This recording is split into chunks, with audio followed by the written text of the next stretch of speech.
നമസ്കാരം. സ്ത്രീപക്ഷത്തിന്റെ മറ്റൊരു എപ്പിസോഡിലേക്ക് എല്ലാവർക്കും സ്വാഗതം. പണ്ടൊക്കെ നമ്മൾ സ്ഥിരമായി പത്രങ്ങളിൽ ഇടയ്ക്കിടയ്ക്ക് വാർത്തകൾ കണ്ടിരുന്നു. കുട്ടികളെ കാണാനില്ല, മകനെ കാണാനില്ല, മകനെ തിരിച്ചു വരൂ, മകളെ കാണാനില്ല, ഇങ്ങനെയുള്ള വാർത്തകൾ വളരെ കാലങ്ങൾക്ക് മുമ്പേ തന്നെ നമ്മൾ പത്രങ്ങളിലൂടെ അറിഞ്ഞിട്ടുണ്ട്. എന്നാൽ ഇപ്പോഴത് സോഷ്യൽ മീഡിയ വഴി കുറച്ചും കൂടി വിപുലമായ രീതിയിൽ കുട്ടിയെ കാണാനില്ല, മകനെ കാണാനില്ല, മകളെ കാണാനില്ല എന്നുള്ള വാർത്തകൾ നമ്മൾ സ്ഥിരമായിക്കൊണ്ടിരിക്കുന്നു. അത് കാലങ്ങളായി ഇടയ്ക്കിടയ്ക്ക് നമ്മൾ കേട്ടുകൊണ്ടിരിക്കുന്ന വാർത്തയാണ്. ഈ കഴിഞ്ഞ ദിവസവും 14 വയസ്സുള്ള ഒരു കുട്ടിയെ കാണാതെ പോയി. പെട്ടെന്ന് തന്നെ നമ്മുടെ സർക്കാരിന്റെയും പോലീസിന്റെയും ഒക്കെ ഇടപെടൽ കൊണ്ട് ആ കുട്ടിയെ നമുക്ക് തിരിച്ച് കൊണ്ടുവരാനും സാധിച്ചു. എന്തുകൊണ്ട് കുട്ടികൾ വീട് വിട്ട് ഇങ്ങനെ ഓടിപ്പോകുന്നു? അത് വളരെ ശ്രദ്ധേയമായ ഒരു വിഷയമാണ്. നമ്മൾ വളരെ ശ്രദ്ധിച്ചു തന്നെ അതിന്റെ കാരണങ്ങൾ കണ്ടെത്തേണ്ടതായിട്ടുണ്ട്. അപ്പൊ ഇന്നത്തെ സ്ത്രീപക്ഷത്തിലെ നമ്മുടെ ചർച്ചാ വിഷയം എന്തുകൊണ്ട് കുട്ടികൾ വീട് വിട്ടിറങ്ങിപ്പോകുന്നു, അതാണ് ഇന്നത്തെ ചർച്ചാ വിഷയം. ഈ ചർച്ചയിൽ നമുക്ക് അതിഥികളായി എത്തി നമ്മളോടൊപ്പം പങ്കുചേരുന്നത് തൃശൂർ മെഡിക്കൽ കോളേജിലെ ശ്വാസരോഗ വിദഗ്ധയായ doctor Bindu, doctor Sheeja, general physicians association president. അടുത്തത് അംബിക ഉണ്ണികൃഷ്ണൻ, ശിശുക്ഷേമ സമിതിയുടെ മുൻ കമ്മിറ്റി അംഗം.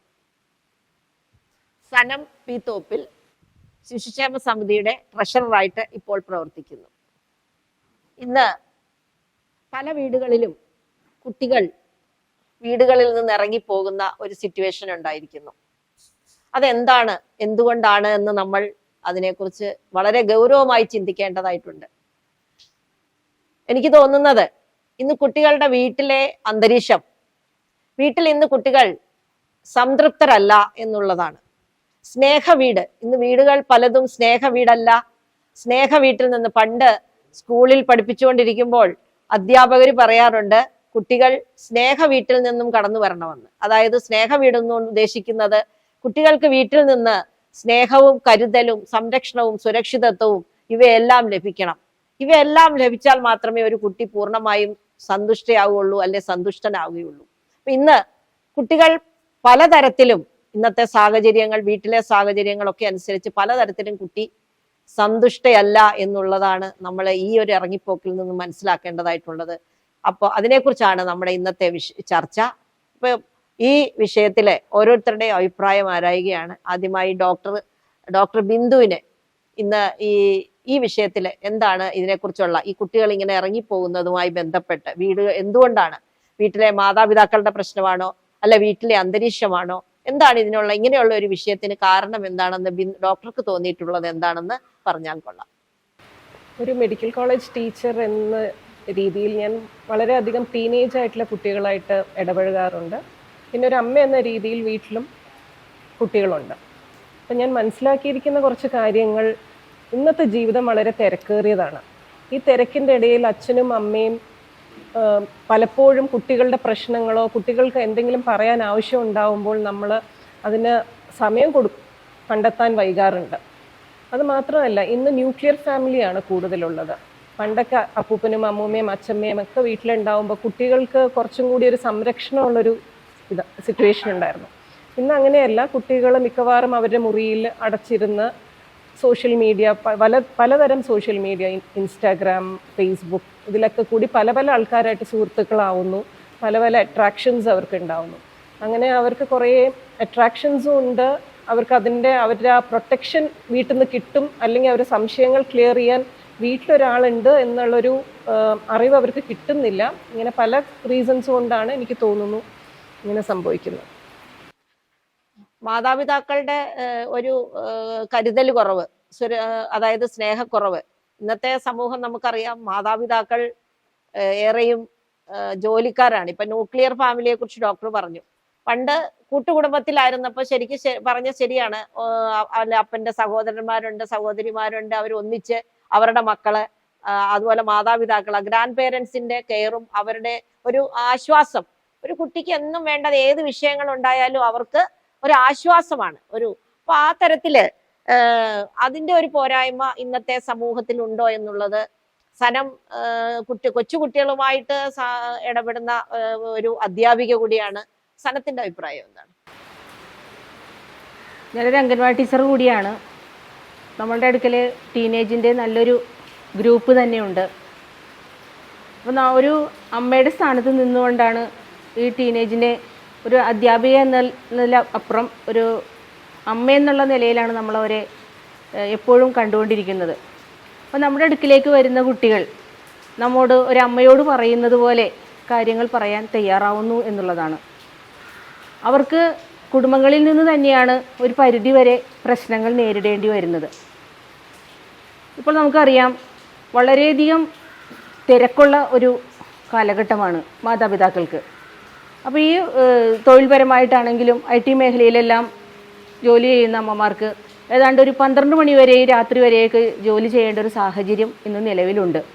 അപ്പം അതുകൊണ്ട് തന്നെ മക്കളെ കേൾക്കുക എന്നുള്ള ഒരു രീതിയിലേക്ക് അവർക്ക് എത്തിച്ചേരാൻ കഴിയുന്നില്ല എന്നുള്ളതാണ്.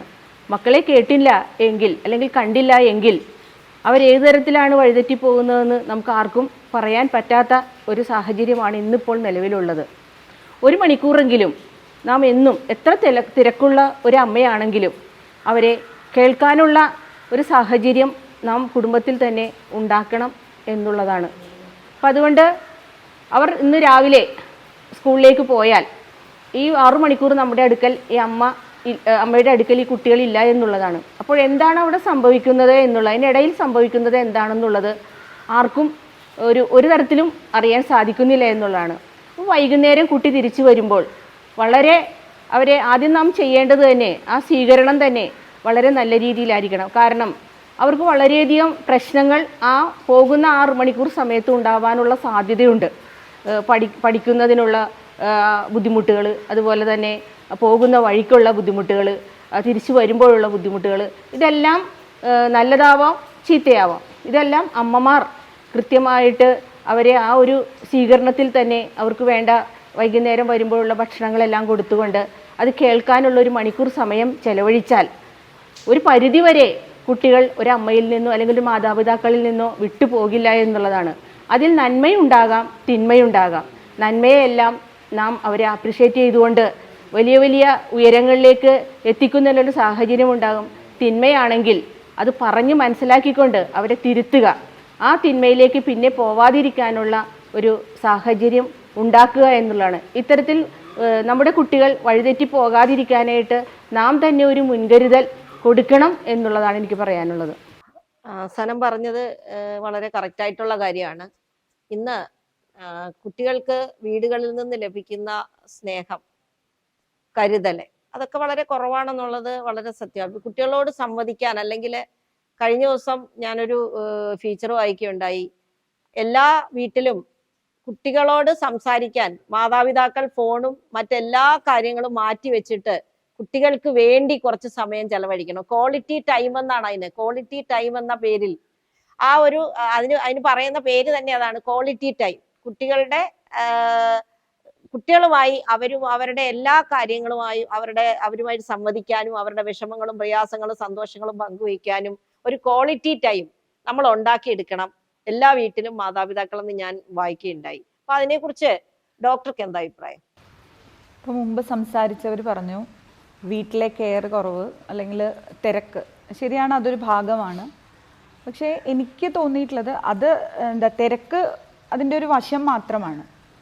കാരണം ഇപ്പം ആ മാതാപിതാക്കളാണെങ്കിലും 2 പേരും ജോലി ചെയ്യുന്നവരായിരിക്കും. അതുപോലെ എല്ലാവർക്കും ഇപ്പോൾ വീട്ടിൽ വന്നാൽ തന്നെ ഇപ്പോൾ എല്ലാവരും സാമൂഹ്യ മാധ്യമങ്ങളിൽ നോക്കുന്നവരാണ്. അപ്പോൾ അങ്ങനെ എല്ലാ തരത്തിലും തിരക്കാണ്.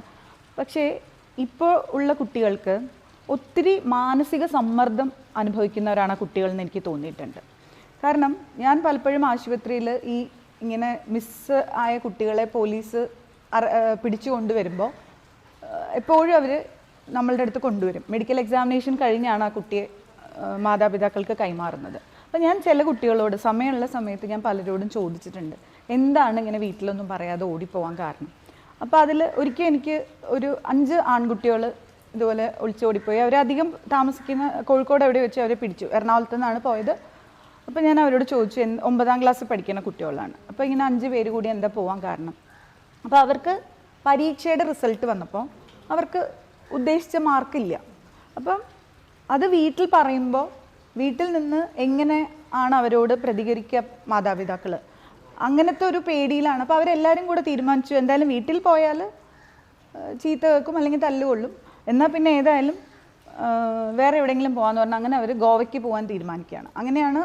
അപ്പോൾ പല കുട്ടികളും ഈ ഒരു പരീക്ഷ എന്നുള്ളത് കുട്ടിക്കാലം, ജനിക്കുന്ന കാലം തൊട്ട് കുട്ടി ഭയങ്കര ഒരു മാനസിക സമ്മർദ്ദത്തിലാണ്. കാരണം ഒരു കോമ്പറ്റീറ്റീവ് വേൾഡ് ആണല്ലോ. അപ്പോൾ എല്ലാ പണ്ടൊക്കെ നമ്മൾ പഠിക്കുന്ന സമയത്ത് എനിക്ക് തോന്നുന്നു എന്നെയൊന്നും മാതാപിതാക്കൾ ഒരിക്കലും അങ്ങനെ ഒരു കമ്പൽ ചെയ്തിട്ടില്ല, നീ ഡോക്ടർ ആവണം അല്ലെങ്കിൽ എഞ്ചിനീയർ ആവണം. ഇനിയിപ്പോൾ ഞാൻ ഇത് പറഞ്ഞു എന്നേ ഉള്ളൂ, ഒട്ടനവധി മേഖലകൾ. അപ്പോൾ ഇന്നതാവണം, മക്കൾ ഇന്നതാവണം എന്ന് മാതാപിതാക്കൾ തീരുമാനിച്ചിരുന്ന കാലഘട്ടത്തിലൂടെയല്ല നമ്മൾ കടന്നുപോയത്. പക്ഷേ ഇന്നത്തെ മാതാപിതാക്കൾ കുട്ടി ഉണ്ടാകുമ്പോൾ തന്നെ തീരുമാനിക്കുകയാണ്, എൻ്റെ മോൻ ഡോക്ടർ ആവണം, അല്ലെങ്കിൽ എൻ്റെ മോൻ എഞ്ചിനീയർ ആവണം, എൻ്റെ മോൻ കളക്ടർ ആവണം, അല്ലെങ്കിൽ മോള് ആരായാലും. അപ്പോൾ കുട്ടിക്ക് അവിടെ ഒരു ചോയ്സ് ഇല്ല.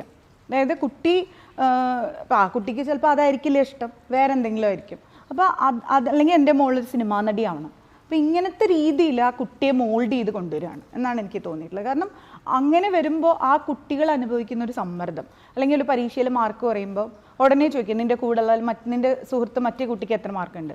അപ്പോൾ അങ്ങനെ അവരെ അതായത് പഠിക്കാൻ വേണ്ടിയാണ് കുട്ടി നല്ലൊരു നിലയിൽ എത്തണം എന്നുള്ളതൊക്കെ ആ ഒരു പോസിറ്റീവ് വശങ്ങളായിരിക്കാം മാതാപിതാക്കൾ ചിന്തിക്കുന്നത്. പക്ഷെ അത് ആ കുട്ടിക്ക് കൊടുക്കുന്ന ഒരു മാനസിക സമ്മർദ്ദം വളരെ വലുതാണ്.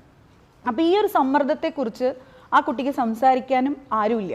കാരണം മാതാപിതാക്കളോട് സംസാരിച്ചാൽ അവർ അംഗീകരിക്കണം എന്നില്ല, സ്കൂളിൽ പോയി ടീച്ചർമാരോട് സംസാരിക്കാൻ പറ്റും. എല്ലാവരും പഠിക്കണം, അതായത് പഠിക്കുന്നത് മാത്രമാണ്, അല്ലെങ്കിൽ എല്ലാ നിലയിലും ആ കുട്ടി ഉയർന്നിരിക്കണം എന്നുള്ള നിലയിലാണ് എല്ലാവരും ആ കുട്ടിയെ ട്രെയിൻ ചെയ്തുകൊണ്ടിരിക്കുന്നത്. അപ്പോൾ അതിൽ അവൻ അല്ലെങ്കിൽ അവൾ അനുഭവിക്കുന്ന ഒരു മാനസിക സമ്മർദ്ദം, അപ്പോൾ അത് അവർ ചർച്ച ചെയ്യുന്നത് തീർച്ചയായിട്ടും അവരുടെ കൂട്ടുകാരിലായിരിക്കും, ആ പിയർ ഗ്രൂപ്പിലാണ് അവരത് സംസാരിക്കുന്നത്.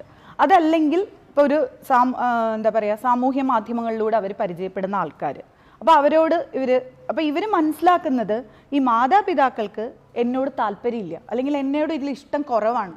അതായത് എൻ്റെ ഇഷ്ടങ്ങൾക്ക് അവർ വില വയ്ക്കുന്നില്ല, എനിക്ക് എന്ത് ചെയ്യണം എന്നുള്ളത് എനിക്ക് തീരുമാനിക്കാനുള്ള അവകാശം ഇല്ലേ എന്നുള്ളതാണ്. കാരണം ഇപ്പോഴത്തെ കുട്ടികൾക്ക് സാമൂഹ്യ മാധ്യമങ്ങളിലൂടെ ഈ കാര്യങ്ങളെക്കുറിച്ചൊക്കെ നല്ല അറിവുണ്ട്, അല്ലെങ്കിൽ അവർക്ക് അറിയാനുള്ള സാഹചര്യം കൂടുതലാണ്.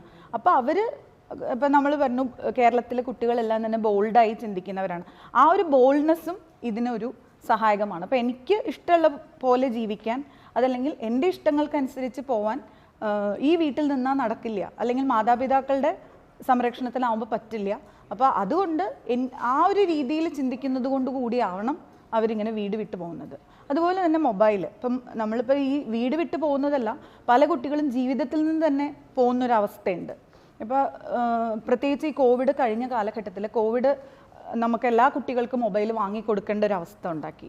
അപ്പോൾ ആ ഒരു മൊബൈൽ അഡിക്ഷൻ എന്നുള്ളത് മറ്റുള്ള മദ്യമയക്കുമരുന്ന് അഡിക്ഷൻ പോലെ തന്നെ വരുന്ന ഒരു സംഭവമാണ്. അപ്പോൾ മൊബൈൽ അവർക്ക് കളിക്കണം, അതല്ലെങ്കിൽ അതിലുള്ള മറ്റ് സാമൂഹ്യ മാധ്യമ അക്കൗണ്ടുകളിൽ അവർക്ക് ഓരോ വീഡിയോ കാണുകയോ അല്ലെങ്കിൽ അവർക്ക് അതിൽ പ്രവർത്തിക്കണം. ആ സമയത്ത് നമ്മളത് സമ്മതിക്കാതിരിക്കുമ്പോൾ പലപ്പോഴും ആ കുട്ടി പെട്ടെന്നുള്ള ഒരു വികാര വിസ്ഫോടനം എന്ന് പറഞ്ഞ പോലെ പല കുട്ടികളും ചില കുട്ടികൾ വീട് വിട്ട് ഇറങ്ങിപ്പോവും, അതല്ലെങ്കിൽ ചില കുട്ടികൾ ആത്മഹത്യയിലേക്ക് തന്നെ പോകുന്ന ഒരവസ്ഥ സംജാതമായിട്ടുണ്ട്. അപ്പോൾ വീട്ടിലെ മാതാപിതാക്കളുടെ അതായത് കുട്ടികളുടെ ഇഷ്ടത്തിനേക്കാൾ ഉപരി സ്വന്തം ഇഷ്ടം കുട്ടികളിൽ നടപ്പാക്കിയെടുക്കാൻ ശ്രമിക്കുന്ന മാതാപിതാക്കൾ ഇപ്പോഴത്തെ അത് ഡോക്ടർ പറഞ്ഞത് വളരെ കറക്റ്റായ കാര്യമാണ്. സ്വന്തം ഇഷ്ടം, നീ ഇന്നതായാൽ മതി. അപ്പൊ അങ്ങനെയുള്ള ആ ഒരു സാഹചര്യത്തിൽ കുട്ടിയുടെ ഇഷ്ടത്തെ അവിടെ വിലയില്ലാതാവുന്നു. അപ്പൊ എനിക്ക് വിലയില്ല. അതുപോലെ തന്നെ കുട്ടിക്ക് ഈ വിഷമം ഷെയർ ചെയ്യാനായിട്ട് ആരും ഇല്ല എന്നുള്ളൊരു തോന്നൽ ഉണ്ടാകാറുണ്ടെന്ന് തോന്നുന്നു.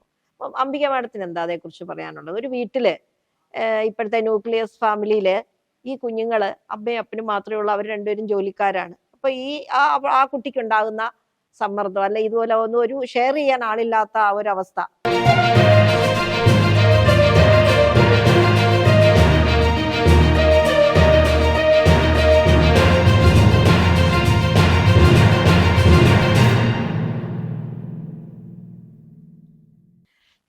അപ്പൊ വീട്ടിലെ മാതാപിതാക്കളുടെ അതായത് കുട്ടികളുടെ ഇഷ്ടത്തിനേക്കാൾ ഉപരി സ്വന്തം ഇഷ്ടം കുട്ടികളിൽ നടപ്പാക്കിയെടുക്കാൻ ശ്രമിക്കുന്ന മാതാപിതാക്കൾ ഇപ്പോഴത്തെ അത് ഡോക്ടർ പറഞ്ഞത് വളരെ കറക്റ്റായ കാര്യമാണ്. സ്വന്തം ഇഷ്ടം, നീ ഇന്നതായാൽ മതി. അപ്പൊ അങ്ങനെയുള്ള ആ ഒരു സാഹചര്യത്തിൽ കുട്ടിയുടെ ഇഷ്ടത്തെ അവിടെ വിലയില്ലാതാവുന്നു. അപ്പൊ എനിക്ക് വിലയില്ല. അതുപോലെ തന്നെ കുട്ടിക്ക് ഈ വിഷമം ഷെയർ ചെയ്യാനായിട്ട് ആരും ഇല്ല എന്നുള്ളൊരു തോന്നൽ ഉണ്ടാകാറുണ്ടെന്ന് തോന്നുന്നു. അപ്പം അംബിക മാഡത്തിന് എന്താ അതേക്കുറിച്ച് പറയാനുള്ളത്? ഒരു വീട്ടില് ഇപ്പോഴത്തെ ന്യൂക്ലിയസ് ഫാമിലിയില് ഈ കുഞ്ഞുങ്ങള് അമ്മയും അപ്പനും മാത്രമേ ഉള്ളൂ, അവർ രണ്ടുപേരും ജോലിക്കാരാണ്. അപ്പൊ ആ കുട്ടിക്ക് ഉണ്ടാകുന്ന സമ്മർദ്ദം അല്ലെ ഇതുപോലെ ഒന്നും ഒരു ഷെയർ ചെയ്യാൻ ആളില്ലാത്ത ആ ഒരു അവസ്ഥ, അപ്പൊ അത് എങ്ങനെ ഈ കുട്ടിയെ ബാധിക്കുന്നു എന്നാണ് മാഡത്തിന് പറയാനുള്ളത്? നമ്മളുടെ വീടുകളിൽ നിന്നും ഇപ്പോൾ പുറത്ത് മിസ്സിംഗ് ആയിട്ടുള്ള കുട്ടികളെക്കുറിച്ചെല്ലാം നമ്മൾ കൂടുതൽ കേൾക്കുന്നത് എന്താണെന്ന് വെച്ചാൽ, ആ കുട്ടികൾ ഇമോഷണലി സ്റ്റേബിൾ അല്ല. കൗമാരക്കാർ അവർക്ക് എങ്ങനെ അവരുടെ ഇമോഷൻ മാനേജ് ചെയ്യാം എന്നുള്ളത് അവർക്ക് അറിയില്ല. പിന്നെ വീട്ടിലെ സാഹചര്യം എന്ന് പറഞ്ഞാൽ അച്ഛനും അമ്മയും തിരക്കായിരിക്കാം, അതൊക്കെ ഇപ്പോഴത്തെ ഇതിൻ്റെ സാഹചര്യമാണ്. പക്ഷേ നമ്മളുടെ പാരൻസാണ്, പ്രത്യേകിച്ച് അമ്മമാരാണ് കുട്ടികളെ മോൾഡ് ചെയ്യണതിൽ ഏറ്റവും പ്രാധാന്യം കൽപ്പിക്കണമെന്നാണ് ഞാൻ മനസ്സിലാക്കുന്നത്. എനിക്ക് 2 പെൺകുട്ടികളാണ്. അപ്പോൾ ആ കുട്ടികളെ നമ്മൾ നമ്മുടെ കൂടെ ചേർത്ത് പിടിക്കണം. അവർക്ക് എന്തെങ്കിലും ഒരു ഇത് വന്നാൽ എനിക്ക് അച്ഛനുണ്ട്, അമ്മയുണ്ട്, അല്ലെങ്കിൽ എൻ്റെ സങ്കടങ്ങൾ പറയാൻ എനിക്ക് ആളുണ്ട്, ആ രീതിയിലേക്ക് നമ്മുടെ കുട്ടികളെ കൊണ്ടുവരണം. അപ്പോൾ ഏറ്റവും ആദ്യം വേണ്ടത് ഈ ചെറുപ്രായത്തിൽ തന്നെ ഈ കുട്ടികളെ നമ്മോടൊപ്പം വളർത്തുക എന്ന് വെച്ചാൽ, നമ്മളൊരു ചെറിയ ജോലി, ചെറിയ വീട്ടിൽ എന്തെങ്കിലും ഒരു ജോലി, ഒരു ചെടി നടലോ അല്ലെങ്കിൽ അച്ഛൻ ഒരു പ്ലംബിംഗ് വർക്ക് നടക്കുകയോ എന്തെങ്കിലും ചെയ്താൽ അതിൽ ആ കുട്ടികളെയും കൂടി എൻഗേജ്ഡ് ആക്കണം. അപ്പോൾ ആ കുട്ടികൾ സമയം അവർക്ക് വേസ്റ്റ് ആവില്ല. എന്നാൽ ഈ കാര്യങ്ങളെക്കുറിച്ച് അവർക്ക് അറിയുകയും വീട്ടിലെ കാര്യങ്ങൾ മനസ്സിലാക്കാനുള്ളത് ഒരിത്. അപ്പോൾ നമ്മളിപ്പോൾ പറയണ ഈ ക്വാളിറ്റി ടൈം എന്ന് പറയണത് ഉണ്ട്. ഇപ്പോൾ എല്ലാവരും പറയണ ക്വാളിറ്റി ടൈം വേണം. എന്നാൽ ക്വാളിറ്റി ടൈമിൽ എന്ത് ചെയ്യണം എന്ന് പാരൻസിന് ഇപ്പോഴും അറിയാൻ പാടില്ല. അവർ ഈ ക്വാളിറ്റി ടൈം ഉപയോഗിക്കുന്നത് ഈ കുട്ടികളെ ഉപദേശിക്കാനാണ്. എന്നാൽ കുട്ടികൾക്ക് ആ ഉപദേശത്തിന് അവർ താല്പര്യം കാണിക്കില്ല. അപ്പോൾ ഈ ക്വാളിറ്റി ടൈം അത് പാളിപ്പോകണത് അതുകൊണ്ടാണ്. ആ കുട്ടികളെ നമുക്ക് പറഞ്ഞ് മനസ്സിലാക്കി നമ്മുടെ പരിധിയിൽ വരുത്തി അവരുടെ അഭിപ്രായവും കൂടി നമ്മൾ എടുക്കണം. ചിലപ്പോൾ അവരുടെ അഭിപ്രായത്തോട് നമുക്ക് യോജിക്കാൻ പറ്റുന്നുണ്ടാവില്ല, പക്ഷേ നമ്മൾ പൊട്ടിത്തെറിക്കരുത്. അവരുടെ അഭിപ്രായവും നമ്മുടെ അഭിപ്രായവും കൂടി ഒരു മയപ്പെടുത്തിയൊക്കെ പറഞ്ഞ് ഇല്ലെങ്കിൽ അവരെന്ത് പറ്റും, അവർക്ക് കിട്ടുന്ന സ്ഥലത്തേക്ക് പോകും. അത് ചിലപ്പോൾ സോഷ്യൽ മീഡിയയിൽ നല്ല രീതിയിലായിരിക്കില്ല, ചിലപ്പോൾ നല്ല ആളുകളുമായിട്ട് ആയിരിക്കില്ല. ഇങ്ങനെയുള്ള കുട്ടികളെ വലവീശി പിടിക്കാൻ വേണ്ടി കണ്ണുകളുമായിട്ടിരിക്കുന്ന ആളുകളാണ് നമ്മുടെ കൂട്ടത്തിൽ ഏറ്റവും കൂടുതൽ. അപ്പോൾ ഇമോഷണലി സ്റ്റേബിൾ അല്ലാത്തതാണ് പ്രശ്നം. അത് അവരുടെ കൗമാരപ്രായത്തിൻ്റെ പ്രത്യേകതയാണ്. അത് ഏറ്റവും അധികം മനസ്സിലാക്കാൻ പറ്റുന്നത് നമ്മുടെ പാരൻസ് തന്നെയാണ്. രണ്ടാമതായിട്ട് ടീച്ചർമാരുണ്ട് സ്കൂളിൽ. പഴയ കാലത്തെല്ലാം ഓരോ കുട്ടിയെക്കുറിച്ചും ഓരോ ടീച്ചറിനും കൃത്യമായിട്ടറിയാം. അവൻ ഏത് സാഹചര്യത്തിൽ നിന്ന് വരുന്നു, അവൻ്റെ വീക്ക്നെസ് എന്താണ്, അവൻ എന്താണ്. അപ്പോൾ പഠിക്കാൻ എന്തെങ്കിലും മോശമായിട്ടിരിക്കുന്ന ഒരു കുട്ടിയെ കണ്ടാൽ ആ ടീച്ചർ എപ്പോഴും അവനെ പതുക്കെ വിളിച്ചെന്താ കാര്യം, അങ്ങനെയുള്ള ഒരു ടീച്ചറുടെ ഭാഗത്തുനിന്നും വേണം എന്നാണ് എൻ്റെ അഭിപ്രായം. കാരണം രണ്ടുപേരും, നമ്മുടെ പാരൻസും ടീച്ചേഴ്സും ഇതിന് ഏറ്റവും മുതൽക്കൂട്ടായിട്ടുള്ളതാണ് കുട്ടികൾക്ക് വേണ്ടിയിട്ട്. കുട്ടികളുടെ എപ്പോഴും അവരുടെ കൂടെ നിൽക്കുകയും അവരെ മനസ്സിലാക്കാനുള്ള ഒരു കഴിവ് ആ ടീച്ചർമാർക്ക് ഉണ്ടാവും. ക്ലാസ് ടീച്ചറാണ് പ്രത്യേകിച്ച്. കുട്ടികളുമായിട്ട് ഏറ്റവും കൂടുതൽ ഇടപെടുന്നത് ക്ലാസ് ടീച്ചർമാരായിരിക്കും. അപ്പോൾ അങ്ങനെ പഴയ കാലത്ത് അങ്ങനെ ഉണ്ടായിരുന്നു. ടീച്ചർമാർ എന്നിട്ട് അമ്മമാരെ വിളിച്ചിട്ട് പറയും, ഇങ്ങനെ ഒരു പ്രശ്നം ഉണ്ട് കേട്ടോ കുട്ടിയെ, ശ്രദ്ധിക്കണേ എന്ന് പറയും. അപ്പോൾ ആ അമ്മമാർ അതിൽ ശ്രദ്ധിക്കും. ജോലിക്ക് പോകുന്ന അമ്മമാരുണ്ട്, എല്ലാം ഉണ്ട്. എന്നാലും നമ്മുടെ കുട്ടികളെ ഉപദേശിക്കാനല്ല നമ്മൾ സമയം കണ്ടെത്തത്, അവരുടെ കൂട്ടുകാരായിട്ട് നിൽക്കണം. അപ്പോൾ അവർ ക്ലാസ്സിൽ എന്ത് നടന്നു, സമൂഹത്തിൽ എന്ത് നടന്നു എന്നെല്ലാം നമ്മുടെ അമ്മയോട് തുറന്നു പറയാനുള്ള ഒരു ഫ്രണ്ട്ഷിപ്പ് വരുത്തണം, അമ്മയും കുട്ടിയും തമ്മിൽ. അച്ഛനെക്കാട്ടിലും കൂടുതൽ അമ്മയാണ് കൂടുതൽ അതിൽ വരേണ്ടത്. അപ്പോൾ അവർ പറയും, അമ്മ ഇന്നിങ്ങനെ ഉണ്ടായിരുന്നു, മോനെ അത് നോക്കണം, ശ്രദ്ധിക്കണം കേട്ടോ എന്നൊക്കെ പറഞ്ഞു വരുമ്പോൾ അവർക്ക് ഇപ്പോൾ തോന്നും, എനിക്ക് എന്ത് പ്രശ്നം ഉണ്ടായാലും എൻ്റെ അമ്മ എൻ്റെ കൂടെ നിൽക്കും. ആ ബോൾഡ്നെസ് ആണ് നമുക്കിവിടെ ഏറ്റവും അത്യാവശ്യമായിട്ട് വേണ്ടത്. മാതാപിതാക്കളുടെയും അധ്യാപകരുടെയും റോള് മാഡം ഇവിടെ പറഞ്ഞു. ഒരു അധ്യാപിക എന്ന നിലയിൽ ഒരു വാചകം ഞാൻ റിട്ടയർഡ് അധ്യാപിക കൂടിയാണ്. അപ്പൊ എൻ്റെ അനുഭവത്തിൽ നിന്നും ഈ പറഞ്ഞത് വെച്ച് ഒരു ഏട് ഞാനിവിടെ ഓർത്തു പോവുകയാണ്. ഞാൻ പഠിപ്പിച്ചുകൊണ്ടിരിക്കുന്ന സമയത്ത് ഒരു കുട്ടി വളരെ മൂകനായി, വളരെ ഗ്ലൂമിയായി, വളരെ സങ്കടത്തോടു കൂടി ഇരിക്കുന്ന, പല ദിവസവും അങ്ങനെ സങ്കടത്തോടെ ഇരിക്കുന്ന കണ്ടപ്പോൾ ഞാൻ ഒരു ദിവസം അവനെ വിളിച്ചു മാറ്റി നിർത്തി, വളരെ സ്നേഹത്തോടെ വിളിച്ചു നിർത്തി സംസാരിച്ചപ്പോഴേ അവൻ പറഞ്ഞ സങ്കടകരമായ കാര്യം, എൻ്റെ അച്ഛന് എൻ്റെ അമ്മയെ എപ്പോഴും സംശയരോഗിയായ ഒരു അച്ഛൻ, അമ്മയെ എപ്പോഴും സംശയമാണ്, ഓരോ കാരണം പറഞ്ഞ് അമ്മയെ ഈ സംശയത്തിന്റെ പേരിൽ അമ്മയെ ഉപദ്രവിക്കും. അതാ കുഞ്ഞിന്റെ മനസ്സ് എന്തുമാത്രം വേദനിപ്പിക്കുന്നു. അവന്റെ ക്ലാസ്സിൽ പോലും അറ്റൻഡ് ചെയ്യാൻ പറ്റാതെ അവൻ അവിടെ ഒരു മൂകനായിട്ടിരിക്കുകയാണ്. അപ്പോൾ ഇതുപോലെയുള്ള വിഷയങ്ങൾ, മാതാപിതാക്കളുടെ പൊരുത്തമില്ലായ്മ, കുട്ടികളെ ഒരുപാട് വീടുകളിൽ നിന്ന് ഇറങ്ങിപ്പോവാൻ, ഞാൻ എന്തിനീ വീട്ടിൽ നിൽക്കണം, ഈ അമ്മയും അച്ഛനും എപ്പോഴും ഒരു കുഞ്ഞ് ആഗ്രഹിക്കുന്നത് എൻ്റെ അമ്മയും അച്ഛനും ഒന്നിച്ച് സ്നേഹത്തോടെ മുന്നോട്ട് പോകണമെന്നാണ് ഒരു കുഞ്ഞ് എപ്പോഴും ആഗ്രഹിക്കുന്നത്. നമ്മൾ മാതാപിതാക്കൾ എപ്പോഴും ശ്രദ്ധിക്കേണ്ട ഒരു കാര്യമാണ്. അപ്പം മാതാപിതാക്കളുടെ ഈ പൊരുത്തമില്ലായ്മയെ കുറിച്ച് ഡോക്ടർക്ക് എന്താണ് പറയാനുള്ളത്? അതിനുള്ള പരിഹാരം എന്താ ചെയ്യുക? ഈ കുട്ടിയുടെ സന്തോഷവുമായി ബന്ധപ്പെട്ടുള്ള ആ ഒരു വിഷയത്തെ കുറിച്ചൊന്ന് സംസാരിച്ചാൽ കൊള്ളാം. ഈ പേരന്റിങ് സ്കിൽസിൽ ഒരു വാചകം വളരെ എനിക്ക് ടച്ചിങ് ആയിട്ട് തോന്നി. അതിലൊന്ന്, there is no problem child, there are only problem parents. കുട്ടികൾ എന്ത് പ്രശ്നം കാണിച്ചാലും അതിൻ്റെ കാരണം എന്താണെന്ന് നമ്മൾ അന്വേഷിച്ചു പോയാൽ മിക്കവാറും പേരന്റിങ് സ്കിൽസിലോ വീട്ടിലോ ആയിരിക്കും. അപ്പം എപ്പോഴും ഒരു ഹാപ്പി എൻവയറമെൻറ്റിൽ വളർന്ന കുട്ടി ഹാപ്പി ആയിരിക്കും, പ്രോബ്ലംസ് കുറവായിരിക്കും. അപ്പോൾ അത് നമ്മൾ സ്ട്രെസ് ചെയ്യണം. പിന്നെ നമ്മൾ ഈ വാർണിംഗ് സൈൻസ് ഡിറ്റക്ട് ചെയ്യണം. നല്ലോണം പഠിച്ചുകൊണ്ടിരുന്ന കുട്ടി മാർക്സ് കുറയുക, ഭക്ഷണം കഴിക്കൽ കുറയുക, ഉറക്കമില്ലായ്മ, ഡിപ്രഷനിലേക്ക് പോവുക, ആരെയായിട്ട് കൂട്ടുകൂടുന്നില്ല, ഇതൊക്കെ നമ്മൾ കണ്ടറിഞ്ഞ് എന്താണ് ഈ പ്രോബ്ലം എന്ന് നേരത്തെ എസ്പെഷ്യലി ടീച്ചേഴ്സിന് കണ്ടറിഞ്ഞ് മനസ്സിലാക്കാൻ പറ്റും പെട്ടെന്ന്. അത് മനസ്സിലാക്കി അതിന് കറക്റ്റീവ് മെഷേഴ്സ് എടുക്കുക. ഡെഫിനറ്റ്ലി വീട് തന്നെയാണ് നമ്മൾ കറക്റ്റ് ചെയ്യേണ്ടത്. ഈ പേരന്റിങ്ങിനെ കുറിച്ച് ചെറിയ കുട്ടികളെ പഠിപ്പിക്കുന്നതുകൊണ്ട് സനത്തിന് കൂടുതലും അനുഭവങ്ങൾ ഉണ്ടാവും. കാരണം ഈ ചൊട്ടയിലെ ശീലം ചുടല വരെ എന്നാണ് ഒരു പഴഞ്ചൊല്ല്. അപ്പൊ കുഞ്ഞിന്റെ മനസ്സിൽ കയറി കൂടുന്ന ആ ഒരു ചിന്താഗതി, എൻ്റെ അമ്മ എൻ്റെ അച്ഛൻ, ആ ഒരു അവര് തമ്മിലുള്ള സ്നേഹം, അത് കണ്ടു വളരുന്ന കുഞ്ഞ്. അപ്പൊ അതിനെക്കുറിച്ച് സനത്തിന് എന്താണ് പറയാനുള്ളത്? ഇപ്പം ഞാൻ പറഞ്ഞല്ലോ, ഞാൻ ഒരു അംഗൻവാടി ടീച്ചർ കൂടിയാണെന്നുള്ളത്. അപ്പം അതുകൊണ്ട് തന്നെ ഇപ്പം അംഗൻവാടിയിൽ നമുക്കവിടെ ഗവൺമെൻറ് തന്നെ ഒരു തീരുമാനം തന്നിട്ടുണ്ട്, അമ്മയറിയാൻ എന്നുള്ളൊരു സബ്ജക്റ്റ്. ഈ കുഞ്ഞ് നമ്മളെ അടുത്തേക്ക് വരുമ്പോൾ, ഇപ്പോൾ 3 വയസ്സാകുമ്പോഴാണ് ഇപ്പോൾ അംഗൻവാടിയിലേക്ക് കുഞ്ഞുങ്ങളെ കൊണ്ടുവന്ന് പാരൻസ് ആക്കുന്നത്. ആ പ്രദേശത്തുള്ള അവരെന്താണ്, അതായത് നമുക്ക് ഒരു ചോദ്യാവലി തന്നെയാണ് തന്നിരിക്കുന്നത്. 3 വയസ്സിനും 4 വയസ്സിനും ഇടയ്ക്കുള്ള കുട്ടികൾ, 4 വയസ്സിനും 5 വയസ്സിനും ഇടയ്ക്കുള്ള കുട്ടികൾക്ക് വേണ്ടിയിട്ടൊരു ചോദ്യാവലി തന്നെ തന്നിട്ടുണ്ട്. ആ ചോദ്യാവലിയുടെ അതിൻ്റെ ഹെഡ് തന്നെ പറയുന്നത് അമ്മയറിയാൻ എന്നുള്ളതാണ് പറയുന്നത്.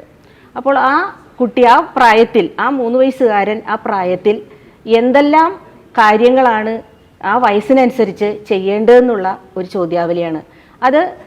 ഈ കുഞ്ഞിനെ ശരിയായ രീതിയിൽ പഠിച്ചുകൊണ്ട് രാവിലെ 9:30 മുതൽ കുഞ്ഞ് നമ്മളുടെ അടുക്കൽ 3:30 വരെയുള്ള സമയത്താണ് ഇരിക്കുന്നത്.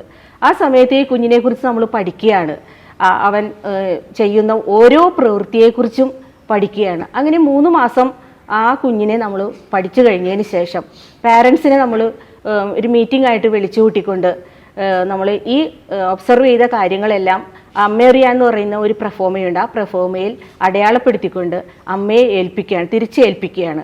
അപ്പോൾ മദേഴ്സ് മീറ്റിങ്ങിലൊന്നും നമുക്ക് ഇത്തരത്തിൽ ഒരാളുടെ കുഞ്ഞിങ്ങനെയാണെന്നൊന്നും പറയാൻ സാധിക്കില്ല. കാരണം അത് മറ്റുള്ള കുട്ടികൾ അല്ലെങ്കിൽ പാരൻസിന് അത് കേട്ടൊരു ബുദ്ധിമുട്ട് ഉണ്ടാകാനുള്ളൊരു സാഹചര്യം ഉള്ളത് കൊണ്ട് തന്നെ കൂടുതൽ പ്രശ്നങ്ങളുള്ള, അതായത് ഈ 3 വയസ്സുകാരൻ 4 വയസ്സിനിടയ്ക്ക് അവൻ ചെയ്യേണ്ടതായ കാര്യങ്ങൾ കൃത്യമായിട്ട് ചെയ്യുന്നുണ്ടോ എന്നുള്ളതും, കാരണം നമ്മുടെ കുഞ്ഞ് എന്താണ് എന്നുള്ളതാണ് ആ പ്രഫോമയിൽ പറഞ്ഞിരിക്കുന്ന കാര്യങ്ങൾ. ആ പ്രഫോമ മനസ്സിലാക്കിയാൽ തന്നെ നമ്മുടെ കുഞ്ഞ് നാളെ എന്താവണം എന്നുള്ളത് ആ പാരൻസിന് തീരുമാനിക്കാൻ കഴിയും എന്നുള്ളതാണ് എൻ്റെ ഒരു വിശ്വാസം. കാരണം അതേ രീതിയിലാണ് നമ്മുടെ ഗവൺമെൻറ് അതുപോലെ ആ കുഞ്ഞിൻ്റെ മനസ്സ് അല്ലെങ്കിൽ ആ കുഞ്ഞിനെക്കുറിച്ച് സയൻറ്റിഫിക്കലായിട്ട് ശരിയായ പഠനം നടത്തിയിട്ടാണ് ആ പ്രഫോമ നമുക്ക് തന്നിരിക്കുന്നത് എന്നുള്ളതാണ്. അപ്പോൾ ഈ 3 വയസ്സിന് മുതൽ 4 വയസ്സുള്ള കുഞ്ഞ് എന്ത് ചെയ്യണം, 4 വയസ്സ് മുതൽ 5 വയസ്സുള്ള കുഞ്ഞ് എന്താണ് ചെയ്യേണ്ടതെന്നുള്ള ആ പെർഫോമ നമ്മൾ അമ്മയുടെ മുന്നിലേക്ക് അവതരിപ്പിക്കുമ്പോൾ ആ അമ്മ ശരിക്കും അത് ഉൾക്കൊള്ളേണ്ടത് തന്നെയാണ്. കാരണം നാളെ ഇപ്പോൾ ഡോക്ടർ പറഞ്ഞതുപോലെ പാരൻസിൻ്റെ ഇഷ്ടത്തിനാണ് കുഞ്ഞുങ്ങളെ പഠിപ്പിക്കുന്നത്.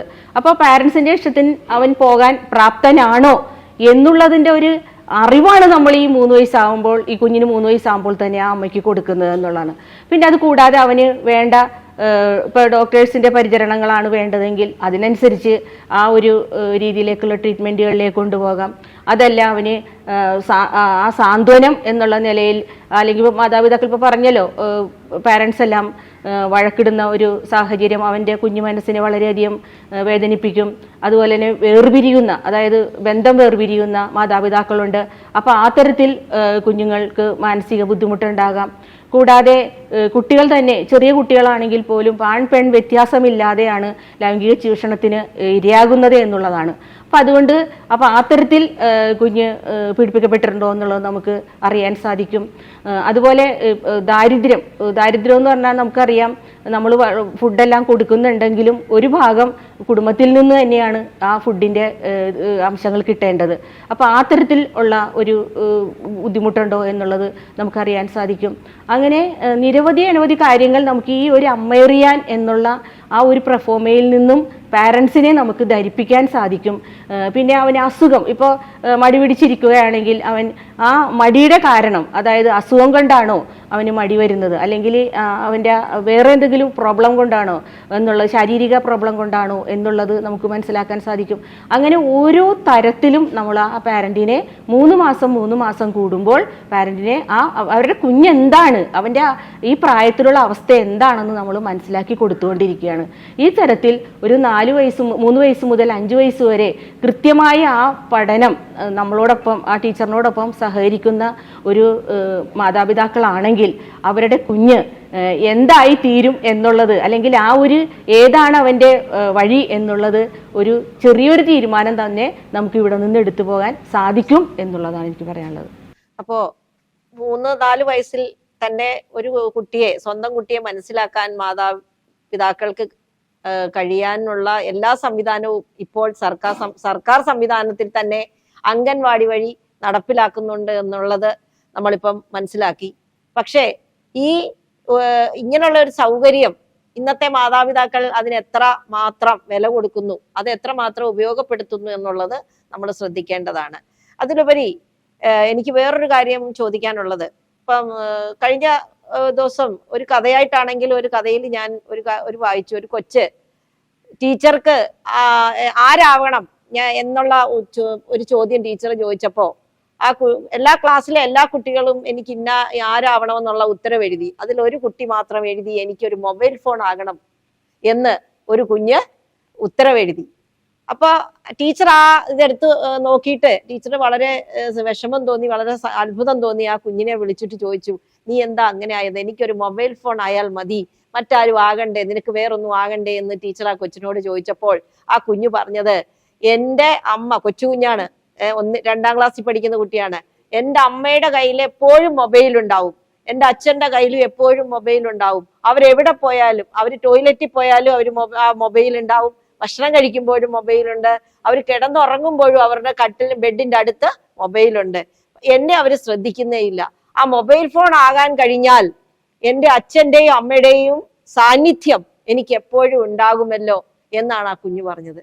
അപ്പോ പ്രിയ ഡോക്ടർ ഈ ഒരു വിഷയത്തെക്കുറിച്ച്, ഈ മൊബൈൽ ഫോണിന്റെ ഉപയോഗം എങ്ങനെ കുട്ടികളെ ബാധിക്കുന്നു, കുട്ടികളുടെ സ്നേഹത്തെ, അവരുടെ ആ സ്നേഹം പങ്കുവയ്ക്കപ്പെടുന്ന മൊബൈലിലേക്ക് അവർക്കൊരു അംഗീകാരം ലഭിക്കാതെ പോകുന്നില്ലേ എന്നുള്ള വിഷയത്തിൽ ഡോക്ടർക്ക് എന്താണ് പറയാനുള്ളത്?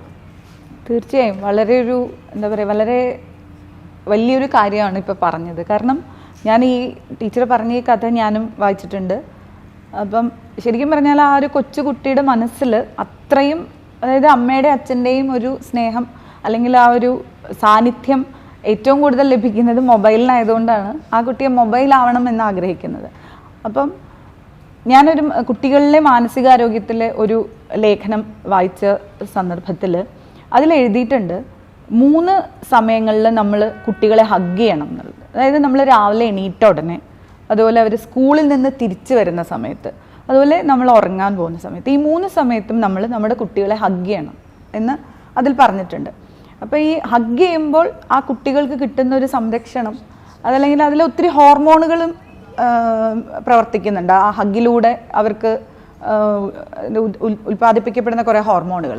അപ്പോൾ അത് എത്രമാത്രം നമ്മൾ മാതാപിതാക്കൾ, ഞാൻ അടക്കമുള്ള ആൾക്കാരെ കുറിച്ചാണ് ഞാൻ പറയുന്നത്, എത്രമാത്രം ചെയ്യുന്നുണ്ട് എന്നുള്ളത്. അതായത് ഒരു കുട്ടി നമ്മളെ ഓടി വന്ന്, ഞാൻ പലപ്പോഴും ശ്രദ്ധിച്ചിട്ടുണ്ട്, ഇപ്പോൾ കുട്ടികൾ ഓടി വന്ന് നമ്മളെ ഒന്ന് കെട്ടിപ്പിടിക്കുക, അതല്ലെങ്കിൽ ഒന്ന് ഉമ്മ വയ്ക്കുക, അതൊരു കുറച്ച് മുതിർന്ന കുട്ടികളാണെങ്കിൽ, ചെറിയ കുട്ടികളാണെങ്കിൽ ആർക്കും വലിയ പരിഭവവും പ്രശ്നങ്ങളൊന്നുമില്ല. അപ്പോൾ ഒരു പൊതുസമൂഹത്തിൽ കുറച്ച് വലിയൊരു കുട്ടി, പ്രത്യേകിച്ചും അത് ഇപ്പം അമ്മയെ ആൺകുട്ടി വന്ന് കെട്ടിപ്പിടിക്കുകയാണ്, ഒരു കൗമാരക്കാരൻ അമ്മയെ കെട്ടിപ്പിടിക്കുകയാണെങ്കിൽ പലപ്പോഴും സ്ത്രീകൾക്ക് അത് അംഗീകരിക്കാൻ ആൾക്കാരൊക്കെ കാണും, മോശമല്ലേ എന്നുള്ള രീതിയിൽ. പക്ഷേ എനിക്ക് ഒരിക്കലും അത് അംഗീകരിക്കാൻ പറ്റില്ല. കാരണം ഒരു അമ്മ അല്ലെങ്കിൽ ഒരു അച്ഛൻ എന്ന് പറയുന്നത് ആ കുട്ടിയുടെ ആദ്യം തൊട്ട്, അതായത് ജനന സമയം തൊട്ട് ആ കുട്ടി കാണുന്ന ആൾക്കാരാണ്. അപ്പോൾ ആ ഒരു സ്നേഹപ്രകടനത്തിൻ്റെ ഭാഗമായി അവനോ അവളോ നമ്മളെ കെട്ടിപ്പിടിക്കുകയോ അല്ലെങ്കിൽ ഒന്ന് ഉമ്മ വയ്ക്കുകയോ ചെയ്യുന്നതിൽ നമ്മൾ എന്തിനാണ് ഒരു തെറ്റ് കാണുന്നത്? കാരണം നമ്മളുടെ സമൂഹത്തിൽ പലപ്പോഴും, ഇപ്പോൾ എനിക്കറിയാം, എൻ്റെ കുട്ടിക്കാലത്താണെങ്കിലും അല്ലെങ്കിൽ ഞാൻ മുതിർന്ന കൗമാരപ്രായത്തിലാണെങ്കിലും ഞാൻ അച്ഛനോട് വളരെ വളരെ ക്ലോസ് ആണ്. അപ്പോൾ ഇപ്പോൾ പോലും ഞാൻ എൻ്റെ അച്ഛനെ കെട്ടിപ്പിടിക്കും ഉമ്മയൊക്കെ ചെയ്യാറുണ്ട്. അപ്പോൾ അത് എൻ്റെ അമ്മ തന്നെ എന്നോട് പലപ്പോഴും പറഞ്ഞിട്ടുണ്ട്.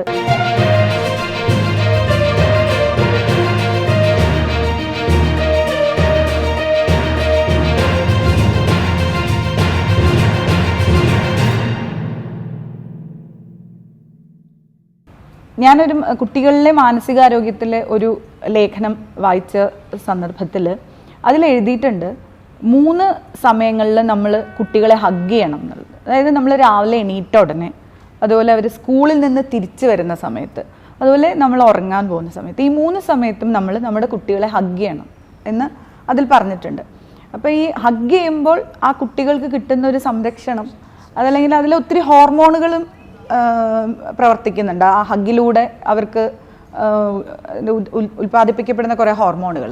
അപ്പോൾ അത് എത്രമാത്രം നമ്മൾ മാതാപിതാക്കൾ, ഞാൻ അടക്കമുള്ള ആൾക്കാരെ കുറിച്ചാണ് ഞാൻ പറയുന്നത്, എത്രമാത്രം ചെയ്യുന്നുണ്ട് എന്നുള്ളത്. അതായത് ഒരു കുട്ടി നമ്മളെ ഓടി വന്ന്, ഞാൻ പലപ്പോഴും ശ്രദ്ധിച്ചിട്ടുണ്ട്, ഇപ്പോൾ കുട്ടികൾ ഓടി വന്ന് നമ്മളെ ഒന്ന് കെട്ടിപ്പിടിക്കുക, അതല്ലെങ്കിൽ ഒന്ന് ഉമ്മ വയ്ക്കുക, അതൊരു കുറച്ച് മുതിർന്ന കുട്ടികളാണെങ്കിൽ, ചെറിയ കുട്ടികളാണെങ്കിൽ ആർക്കും വലിയ പരിഭവവും പ്രശ്നങ്ങളൊന്നുമില്ല.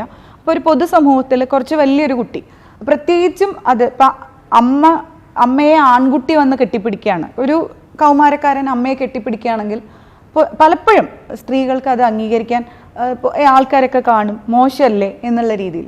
പക്ഷേ എനിക്ക് ഒരിക്കലും അത് അംഗീകരിക്കാൻ പറ്റില്ല. കാരണം ഒരു അമ്മ അല്ലെങ്കിൽ ഒരു അച്ഛൻ എന്ന് പറയുന്നത് ആ കുട്ടിയുടെ ആദ്യം തൊട്ട്, അതായത് ജനന സമയം തൊട്ട് ആ കുട്ടി കാണുന്ന ആൾക്കാരാണ്. അപ്പോൾ ആ ഒരു സ്നേഹപ്രകടനത്തിൻ്റെ ഭാഗമായി അവനോ അവളോ നമ്മളെ കെട്ടിപ്പിടിക്കുകയോ അല്ലെങ്കിൽ ഒന്ന് ഉമ്മ വയ്ക്കുകയോ ചെയ്യുന്നതിൽ നമ്മൾ എന്തിനാണ് ഒരു തെറ്റ് കാണുന്നത്? കാരണം നമ്മളുടെ സമൂഹത്തിൽ പലപ്പോഴും, ഇപ്പോൾ എനിക്കറിയാം, എൻ്റെ കുട്ടിക്കാലത്താണെങ്കിലും അല്ലെങ്കിൽ ഞാൻ മുതിർന്ന കൗമാരപ്രായത്തിലാണെങ്കിലും ഞാൻ അച്ഛനോട് വളരെ വളരെ ക്ലോസ് ആണ്. അപ്പോൾ ഇപ്പോൾ പോലും ഞാൻ എൻ്റെ അച്ഛനെ കെട്ടിപ്പിടിക്കും ഉമ്മയൊക്കെ ചെയ്യാറുണ്ട്. അപ്പോൾ അത് എൻ്റെ അമ്മ തന്നെ എന്നോട് പലപ്പോഴും പറഞ്ഞിട്ടുണ്ട്, ആൾക്കാർ കണ്ട എന്ത് വിചാരിക്കും, ആൾക്കാർ എന്തെങ്കിലും വിചാരിച്ചോട്ടെ, നമ്മൾ എന്തിനാ അങ്ങനെ ചിന്തിക്കുന്നത്, നമ്മൾ നമ്മുടെ അച്ഛനെയല്ലേ കെട്ടിപ്പിടിക്കുന്നത്. പക്ഷെ അത് മനസ്സിലാക്കാനുള്ള ഒരു മാനസിക വളർച്ച നമ്മുടെ സമൂഹത്തിന് പലപ്പോഴും ഇല്ല. അതും ഒരു വലിയ കാര്യം. പിന്നെ ഈ പഠനത്തിൽ പിന്നോക്കം നിൽക്കുന്നു, അതല്ലെങ്കിൽ ഇപ്പം മറ്റുള്ളവരുമായിട്ട് സംവദിക്കാൻ ബുദ്ധിമുട്ട് കാണിക്കുന്ന കുട്ടികൾ, അപ്പം നമ്മൾ പലപ്പോഴും ആ കുട്ടിയെ പ്രഷറൈസ് ചെയ്ത് പഠിക്കുക എന്ന് പറഞ്ഞാൽ, അല്ലെങ്കിൽ നീ എല്ലാവരുടെ കൂടെ എന്താ കൂടാത്തത്, അവൾ അങ്ങനെ കാണിക്കുന്ന കണ്ടില്ലേ, അവൾ ആ പരിപാടിയിലൊക്കെ മുന്നിൽ കയറിയില്ല, അവൾ അതിൽ മത്സരിക്കുന്നു, നീ എന്താ ബാക്കൗട്ട് നിൽക്കണം, അങ്ങനത്തെ രീതിയിലല്ലാതെ എന്തുകൊണ്ട് ആ കുഞ്ഞ് അങ്ങനെ ആയി പോകുന്നു. അപ്പം കുട്ടികൾക്കും കുറേ മാനസിക പ്രശ്നങ്ങൾ അല്ലെങ്കിൽ മാനസിക വൈകല്യങ്ങളുണ്ടാവാം, അവരുടെ പേഴ്സണാലിറ്റി പ്രോബ്ലംസ് ഉണ്ടാവാം, പഠന വൈകല്യങ്ങളുണ്ടാവും. അപ്പോൾ അതെല്ലാം ഒരു മാനസിക ആരോഗ്യ വിദഗ്ധൻ്റെയോ ഒക്കെ അവരെ പോയി കാണാൻ നമ്മുടെ സമൂഹത്തിന്, ഒരു കുഞ്ഞിനെ നമ്മളൊരു സൈക്യാട്രിസ്റ്റിൻ്റെ അടുത്ത് കൊണ്ടുപോകാന്ന് പറഞ്ഞു കഴിഞ്ഞാൽ, വലിയവരാണെങ്കിലും അങ്ങനെ തന്നെയാണ്, പക്ഷെ കുഞ്ഞുങ്ങൾക്ക് പലപ്പോഴും ഒരു ഗൈഡൻസ് അത്യാവശ്യമാണ്. അതൊരു ശാസ്ത്രീയമായ അടിത്തറയുള്ളൊരു ഗൈഡൻസ് ആവണം. അപ്പോൾ ഒരു മാനസികാരോഗ്യ വിദഗ്ധൻ്റെ ഒരു സേവനം, അതിൽ ചിലപ്പോൾ മരുന്നുകളാവാം, ചിലപ്പോൾ കൗൺസിലിംഗ് ആവാം, അത് ആവശ്യം വരുന്നുണ്ടെങ്കിൽ അത് നേടാൻ നമ്മൾ, അല്ലെങ്കിൽ അതിന് വേണ്ടിയിട്ട് മാതാപിതാക്കൾ കൂടുതൽ മുന്നോട്ട് വരണം. കാരണം അതിൽ നമ്മളൊരു എന്താ പറയുക, അയ്യോ എൻ്റെ മോനെ അല്ലെങ്കിൽ മോളെ സൈക്യാട്രിസ്റ്റിൻ്റെ അടുത്ത് കൊണ്ടുപോകുന്നത് എന്തായിരിക്കും, അയ്യോ എൻ്റെ മോൾക്ക് ഇങ്ങനെ ഒരു മാനസിക പ്രശ്നമുണ്ടെന്ന് അറിയുന്നത് സമൂഹത്തിൽ അറിഞ്ഞാൽ മോശമല്ലേ, അവളുടെ ഭാവിക്ക് അത് ബുദ്ധിമുട്ടല്ലേ എന്നുള്ള രീതിയിൽ ചിന്തിക്കാതെ ആ കുട്ടി, നമ്മളുടെ കുട്ടിയെ നമ്മൾ, അതായത് ആ കുട്ടിക്ക് ഈ സമൂഹത്തിൽ ജീവിക്കാനുള്ളൊരു അവസരം ഉണ്ടാക്കി കൊടുക്കാനാണ് ഓരോ മാതാപിതാക്കളും ശ്രദ്ധിക്കേണ്ടത്. ഇപ്പം എൻ്റെ മക്കൾ പലപ്പോഴും പറയണേ ഞാൻ കേട്ടിട്ടുണ്ട്, അതായത് ആ ടീച്ചർ എല്ലാവരുടെയും മുമ്പിൽ വെച്ച് ചീത്ത പറഞ്ഞു, അതല്ലെങ്കിൽ പുസ്തകം വലിച്ച് കീറി, അപ്പോൾ അങ്ങനത്തെ ആ ടീച്ചർ, അപ്പോൾ ആ ടീച്ചർ അങ്ങനെ ചെയ്യുമ്പം ഈ കുട്ടികൾക്ക് ആ സബ്ജക്റ്റിനോടാണ് ദേഷ്യം. ഒരിക്കലും ആ ടീച്ചർ അല്ല അവിടെ, ആ സബ്ജക്റ്റിനോട് അവർക്കൊരു വിരോധമാണ്. അപ്പോൾ അത് മാത്രമല്ല, പക്ഷെ ചേർത്ത് നിർത്തുന്ന, അവരുടെ കൂടെ കളിക്കുന്ന അല്ലെങ്കിൽ അവരോട് കൂടുതൽ സംവദിക്കുന്ന ടീച്ചർമാരുടെ സബ്ജക്റ്റുകളോട് അവർക്ക് ഭയങ്കര ഇഷ്ടമാണ്.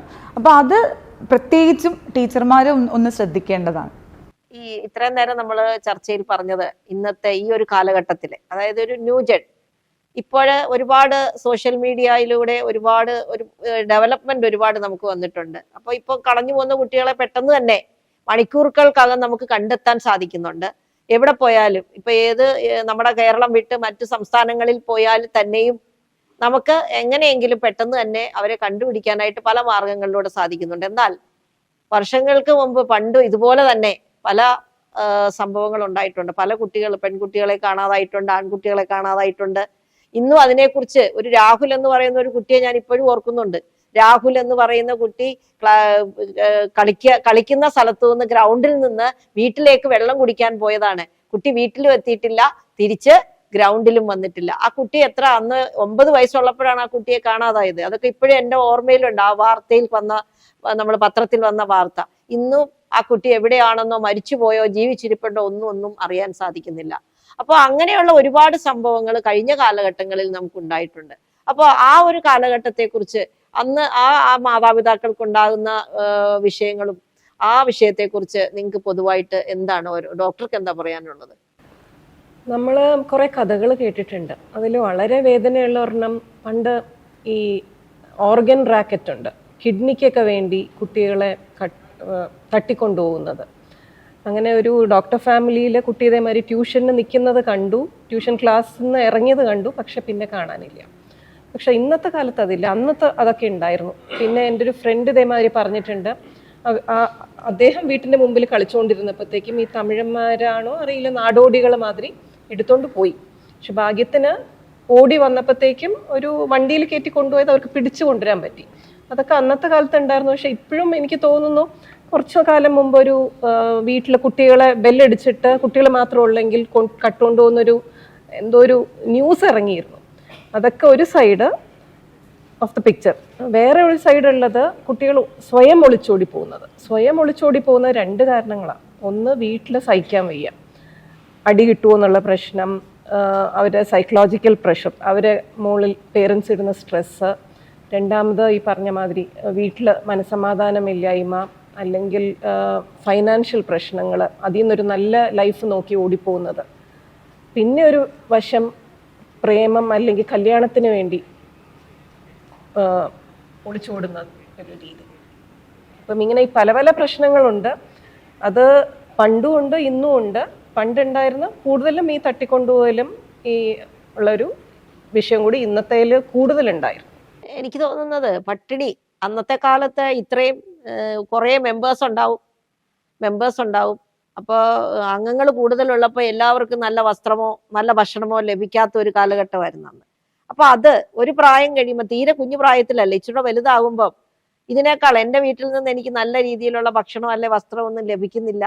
അപ്പൊ ഇതിൽ കൂടുതൽ നല്ല സാഹചര്യങ്ങൾ എനിക്ക് എവിടെയെങ്കിലും പുറത്തു പോയാൽ കിട്ടുമെന്നുള്ള ആ ഒരു ലക്ഷ്യത്തോടു കൂടി അന്ന് ആ ഒരു കാലഘട്ടത്തിൽ പോകുന്ന കുട്ടികൾ ഉണ്ടായിരുന്നു എന്നാണ് എനിക്ക് തോന്നുന്നത്. അതിനെക്കുറിച്ച് അംബിക മാഡത്തിന് എന്താ പറയുക? പഴയ കാലത്ത് ഓടിപ്പോയിരുന്നു. പക്ഷേ അന്ന് നമുക്ക് മാധ്യമങ്ങളൊന്നും ഇതേപോലെ പുറകെ നടക്കാനുള്ള, പോലീസില്ല, അങ്ങനത്തെ ഉള്ള ഒന്നുമില്ല.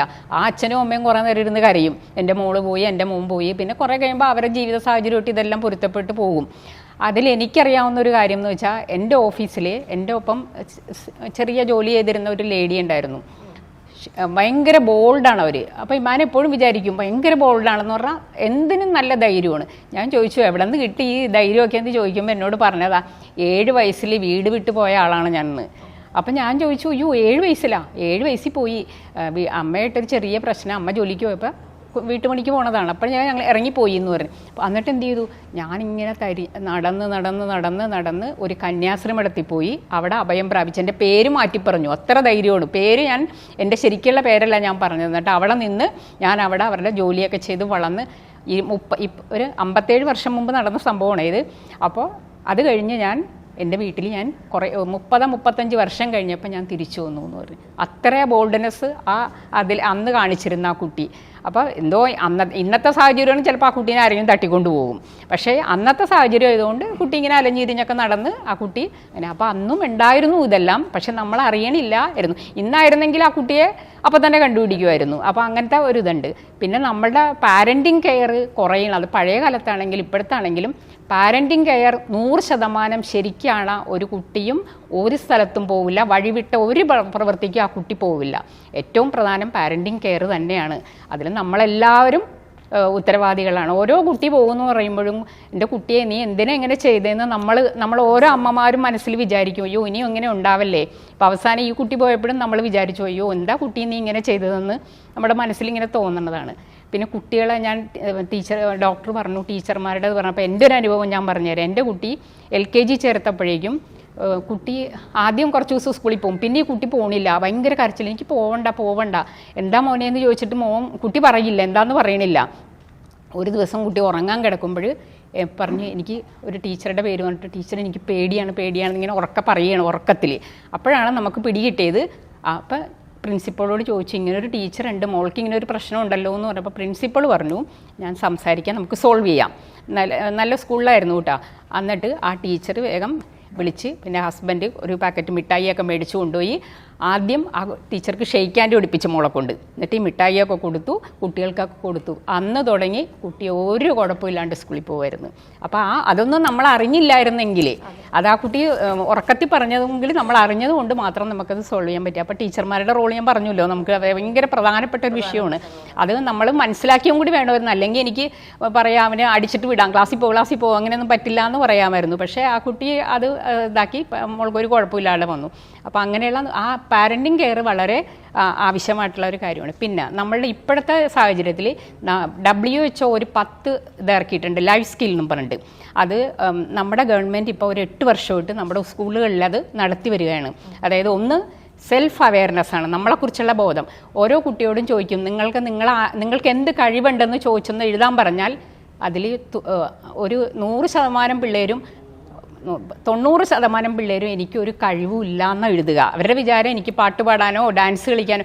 അപ്പോൾ പിന്നെയും ചോദിക്കും, നിങ്ങൾ എന്തുകൊണ്ടാണ് നിങ്ങൾക്കൊരു കഴിവില്ലാന്ന് എഴുതി, നിങ്ങൾക്ക് സംസാരിക്കാൻ അറിയില്ലേ, നിങ്ങൾക്ക് എഴുതാൻ അറിയില്ലേ?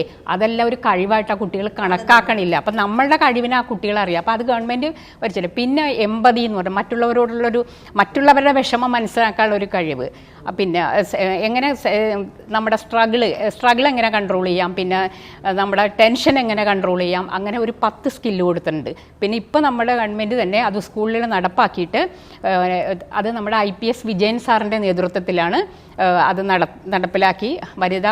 നമ്മുടെ വനിതാ ശിശുക്ഷേമം കൂടിയുള്ള വകുപ്പും കൂടി വെച്ചിട്ട് അതിൽ സ്കൂളുകളിൽ അതൊക്കെ ഇംപ്ലിമെൻറ്റ് ചെയ്തിട്ടുണ്ട്. ഇപ്പോഴും അതെല്ലാം ആ കുട്ടികൾക്ക് കൊടുക്കുന്നുണ്ട്. എന്നുവെച്ചാൽ ഇപ്പോഴത്തെ കുട്ടികൾ ശരിയാണ്, അവരത് മനസ്സിലാക്കി ഈ 10 സ്കില്ലും എല്ലാം വെച്ചിട്ട് കുട്ടികൾ കുറച്ചിതാകും. അപ്പോൾ എൻ്റെ ഒരു അഭിപ്രായം എന്ന് വെച്ചാൽ ഇപ്പം നമ്മൾ കതിരിൽ വളം വയ്ക്കണ പോലെയാണ് ഈ കുട്ടികൾക്ക്. പക്ഷേ ഈ കുട്ടികൾ വളർന്നു വരുമ്പോൾ അവർക്ക് നല്ല പാരൻറ്റിങ് കെയർ അവരുടെ കുട്ടികൾക്ക് കൊടുക്കാൻ സാധിക്കും. അപ്പോൾ അടുത്ത ജനറേഷനെല്ലാം അതിൽ നിന്ന് രക്ഷപ്പെട്ട് പോരും. ഇത് മനസ്സിലാക്കിയ കുട്ടികൾ ഇത് മനസ്സിലാക്കി അവരുടെ ജീവിതത്തിൽ അതൊരു വലിയ മുതൽക്കൂട്ടായിരിക്കും. ഗവൺമെൻറ് ചെയ്യണത് അതൊരു വളരെ നല്ല കാര്യമായിട്ടാണ് എനിക്ക് മനസ്സിലായത്. നമ്മുടെ കുട്ടികളെ എങ്ങനെ ഹെൽപ്പ് ചെയ്യാം, എങ്ങനെ അവരെ സഹായിക്കാം എന്ന് പറഞ്ഞുകൊണ്ടുള്ളത് അതൊരു നല്ല പരിപാടിയാണ്.